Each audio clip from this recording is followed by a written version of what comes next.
Hello everyone, welcome back to my channel, and we are back again with another tutorial. This will be a Premiere Pro based tutorial. You have already saw the thumbnail and the title. Yeah, we are going to fix a specific problem that I am having.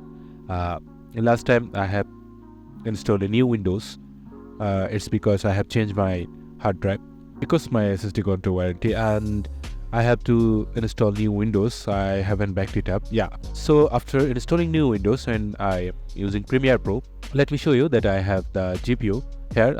This is NVIDIA GTX 1650 GDDR6 version, and it has already supported CUDA or other entries, but it also had the CUDA acceleration, but Premiere Pro is not detecting it. Let me show you when I am going to export this video.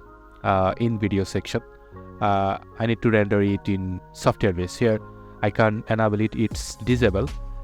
Here you can see hardware encode is unavailable.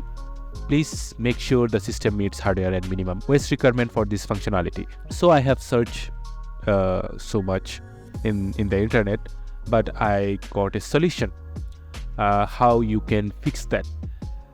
In the edit menu here, click Ctrl plus F12 and it will create a panel. Here you can see the console panel, and click here console panel and go to debug database view, and it will open a list, and in search menu type HW. When you type HW, there are lots of file here, and here there's lot. If anything false, just set it to true. Everything set it to true.